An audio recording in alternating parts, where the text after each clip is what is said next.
ચિત્ત શુદ્ધિ ની વાત છેડી છે, હા. એમાં શુદ્ધિ માટે કંઈક કહો. આપણે ચિત્ત શુદ્ધિ ની જે વાત કરી એમાં શુદ્ધિ માટે કંઈક કહો. કોને શુદ્ધિ કહો છો? શુદ્ધિ તમારે જાતે કરવી છે. ચિત્ત એ શું છે, એનું કાર્ય શું છે, એવું આપને મને કહેશો થોડી વાત. આપને જે સમજમાં હોય તે મને કહો. ચિત્ત એ શું છે અને એનું કાર્ય શું છે અત્યારે તમારી સમજમાં. લોકને જુદી જુદી સમજ હોય, હાજી. દરેક ની ભાષા જુદી હોય. બોલે ખરા બધા ચિત્ત, પણ હવની ભાષામાં બોલે. હાજી. પણ જ્ઞાની પુરુષની ભાષા જોઈએ. હું જે કઈ થોડુંક સમજો છું આપની પાસે, નહીં જે સમજાવે તે બોલે ને, વાંધો નહીં. અને ભાષા કદાચ જુદી હોઈ શકે. ના એનો વાંધો નહીં. જેને આપે અંતઃકરણ કહ્યું હા. અને શરૂઆતમાં આપે પૂછ્યું, ના મેં કહ્યું મન, બુદ્ધિ, ચિત્ત, અહંકાર. હા. એ છતાં એના માટે શબ્દ આપણે ચિત્ત જ વાપરીએ છીએ, અગર તો અંતઃકરણ કહીએ છીએ. ત્યારે એ જે સંસ્કારોનો પુંજ પડ્યો છે એના અનેક પડળો છે, અને એ જે પડળો છે એનું કેટલુંક જાગ્રત છે, કેટલુંક અજાગ્રત અવસ્થામાં છે. હવે એના ભાગ પણ કરી શકાય. તો એને ચેતન કહીએ, અવચેતન કહીએ, અચેતન કહીએ, કોન્શિયસ, સબકોન્શિયસ, અનકોન્શિયસ. પણ આ બધું અહંકારના ક્ષેત્ર સુધીમાં આવી જાય છે, ઇન્ક્લુડિંગ ધ અનકોન્શિયસ. અને આ આખું એ ચિત્ત છે, એ મારો આખો અહંકાર, કે જેને લીધે હું કરતા છું, મારાપણાનો જે ભાવ રહે છે, હું અને મારા, અને એ મી અને માઇન્ડ ની અંદર આ બધું ઇન્ક્લુડ કરે છે. બધું શું? આ બધું આવી જાય, ચિત્ત આખું. ચિત્ત તો સમજ્યું જ નથી. આ હિન્દુસ્તાનમાં કોઈ માણસ એવો નથી જે ચિત્ત સમજતો હોય. ચિત્ત સમજે તો કામ જ થઈ જાય ને. ના, હું એટલે એ આપે જે કહ્યું ને કે એક બીજો શબ્દ આપે વચ્ચે વાપર્યો કે જો વસ્તુને સમજી જાય, ઓબ્જેક્ટિવ. હા બરોબર છે, વસ્તુત્વ જાણો. હા, વસ્તુત્વ આપે કહ્યું. કાર્ય ના આપ હવે એટલે એવું છે કે ચિત્તનો શું અર્થ કરીએ છીએ પ્રશ્ન આખો બધો. ના પણ કાર્યનું શું તમને સમજાય છે? તમને જે સમજાયું હતું કહો ને, હું તો પછી કોડ પાડી આલું તમે. હું જે ડિસ્ટિંક્શન સમજ્યો છું, બરોબર છે. કદાચ આપ જે કહી રહ્યા છો એ ચૈતન્યની વાત છે, અને આ ચિત્તની જે વાત છે, અહંકારનું આખું ક્ષેત્ર એ ચિત્તનું છે. એવું છે ને, ચિત્ત એવી વસ્તુ છે કે જ્યાં સુધી મનુષ્યોને કે દરેક જીવને જ્ઞાન દર્શન બે હોય છે. શું હોય છે? જ્ઞાન. જ્ઞાન દર્શન. દર્શન શું જ રીતે હોય છે? મેં સૂઝ પડે છે તે સૂઝ પડે ને. અંતર સૂઝ. જાનવર ને સૂઝ પડે એ દર્શન કહેવાય છે. અને પછી વિવેક થી સમજે ત્યારે એને જ્ઞાન કહેવાય છે. તે દર્શન જ્ઞાન મનુષ્યને હોય છે જીવ માત્ર રહે તે જ્યાં સુધી અશુદ્ધ છે. શું છે? દર્શન જ્ઞાન અશુદ્ધ છે તો સુધી ચિત્ત કહેવાય છે. અને દર્શન જ્ઞાન સંપૂર્ણ શુદ્ધ થયું એનું નામ શુદ્ધ ચિત્તરૂપ શુદ્ધાત્મા કહેવાય. વિજ્ઞાન એનો એ જ ચિત્તરૂપ. એનું કામ શું? અહીં બેઠા તમારી ઓફિસમાં જઈ અને ત્યાં આગળ ટેબલ ખુરશી બધું જોઈને પાછું આવે. ટેબલ ખુરશી દેખાય કે ના દેખાય? દેખાય. અને તમે તમારો ફ્રેન્ડ બેઠો હોય તો દેખાય ને? એ દેખાય. અને કૃષ્ણ દેખાય. હે, એમાં કૃષ્ણ પણ દેખાય. શું કહે છે? કૃષ્ણ હોય તો દેખાય. આપે હમણાં કહ્યું તો એમાં જ આવ્યું. હા બરોબર. તે આ બધું દેખાય છે એ ચિત્તના થકી દેખાય છે. બરોબર. પણ તે આ અશુદ્ધ જ્ઞાન દર્શન દેખાય છે. કેવું? અશુદ્ધ જ્ઞાન. હા, શુદ્ધ સાથી કે અહંકાર સહિત છે. શું છે? માટે હા બરોબર.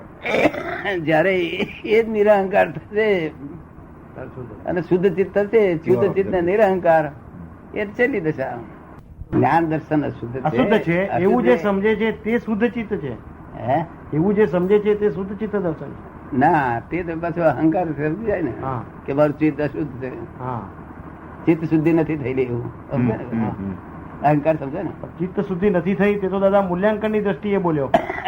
પણ વાસ્તવિક જે આ ચિત્ત જે દર્શન કરે છે તે એના માલનું પ્રદર્શન કરે છે. અહંકાર બધું કામ કરી શકે. પોતાના જ ભાગ પાડીને ઓબ્ઝર્વ. એ છેલ્લા અહંકાર ને લઈને જે અંધો રહેલો હોય એટલો ભાગ છે તે આપવાની જરૂર પડે છે, શુદ્ધ લાઈટ ની. કારણ કે અહંકાર ને લઈને વાંધોળો રહેલો હોય. સમજે ને? બીજું અહંકાર બધું લાઈટ આપી દે છે. બુદ્ધિજન્ય લાઈટ બધું અહંકાર આપી દે. બધું અહંકાર આપે. બુદ્ધિજન્ય લાઈટ જે બુદ્ધ ભગવાન ને આપ્યું. એટલે મેં પેલાને પિતા કહ્યું, બુદ્ધિ ને માતા કહી. એ જ બધું બુદ્ધિજન્ય. અહંકાર જ બુદ્ધિજન્ય બધું આપે લાઈટ. હા બસ. તે આ બુદ્ધ ભગવાન ને બુદ્ધિજન્ય અહંકાર એ બુદ્ધિજન્ય અહંકાર વિલય થયો ત્યારે બુદ્ધ થયા. શું થયું? હા, બુદ્ધત્વ ત્યારે બરોબર, ત્યારે બુદ્ધત્વ આવ્યું. અને આગળ જો પગલું મૂક્યું હોત તો વળી નેક્સ્ટ સ્ટેપ પૂરું થઈ જાય. તો કેવું જ્ઞાની કહેવાય? પણ ત્યાં અટકી ગયા. કરુણામાં અટક્યા. કરુણામાં અટક્યા. હે ભાઈનું કેવું છે કરુણામાં અટક્યા એ. બસ બસ બસ. અમારામાં બુદ્ધિ ના હોય જરાય, અબુધ હોઈએ. પુસ્તકમાં લખેલું હોય હા, અમે અબુધ છે. તો બુદ્ધિ ના હોય. બુદ્ધિ સેન્સિટિવ છે. કેવી છે? Sensitive. It is a sense. Emotional હોય. આ કલેક્શન બધા 6 સેન્સ વાળા આયા છે. અમને ઇમોશનલ ના હોય, અમને જ્ઞાન હોય. જય સચિદાનંદ જય સચિદાનંદ. બુદ્ધિ એ પરપ્રકાશ છે. શું છે? પરપ્રકાશ છે. આ હા, એટલે મીડિયમ થ્રુ આવેલો પ્રકાશ. કેવું? મીડિયમ ની થ્રુ. આ બરાબર છે. મીડિયમ થ્રુ એટલે સૂર્યનારાયણ નો પ્રકાશ અહીંયા આગળ પડ્યો અરીસા ઉપર, અને અરીસો આપણે વાંકો મૂક્યો છે તેનો પ્રકાશ છે તે આમ પેલા એમાં રસોડામાં પડ્યો. હા. એ રસોડામાં પડ્યો એટલે બુદ્ધિ ગણાશે. બરોબર. હા, અને ડિરેક્ટ પ્રકાશ અને જ્ઞાન કહેવાય છે. હવે આ સિદ્ધ થાય છે કે અહીંયા આગળ શાના ડિરેક્ટ આવે છે, શાની થ્રુ આવે છે? તો ઇગોઇઝમ ની થ્રુ આવે છે આ પ્રકાશ. માટે ઇનડિરેક્ટ. હા, ઇનડિરેક્ટ. ઇગો જેવો જેનો જેવો ઇગોઇઝમ હા. તેવો પ્રકાશ પડે. પ્રકાશ તો ફૂલ છે આ બાજુ. હા. આ બાજુ ફૂલ છે, પણ વચ્ચે જે ઇગોઇઝમ છે મીડિયમ, હા. તે જેવું મીડિયમ એવું પેલી બાજુ.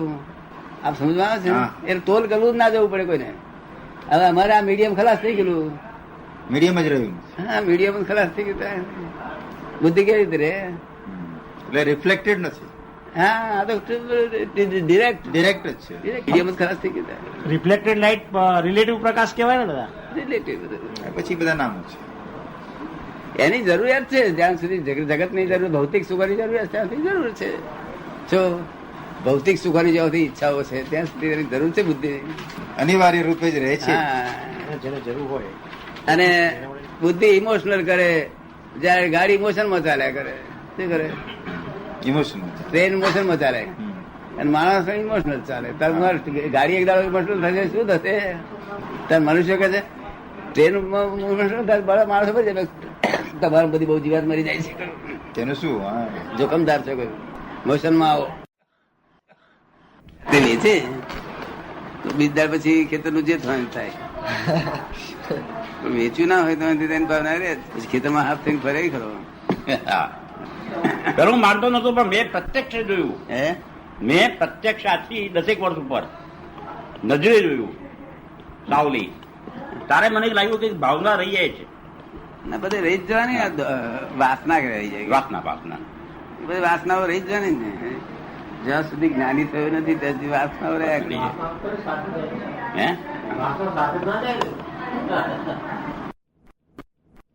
કશું સાચી વસ્તુ છે, ખોટી એ નથી, સાચી એ નથી. બધી વિનાશી વસ્તુઓ છે. વિનાશી દેખાય ઉભું થાય નાશ થાય, દેખાય ઉભું થાય નાશ થાય. એ સાચું ક્યારે કહેવાય? કે બાપ મરી જાય એટલે બધા છોકરા બોકરા બધા છે આગળ સાથે બળી મરે. તારે સાચું. તારે આપડે જોડે સાચું છે કે હતી. આ કેવી ગઈ છે? સંબંધ પૂરતી, છોકરા તો સ્વાર્થ બળી પૂરતી.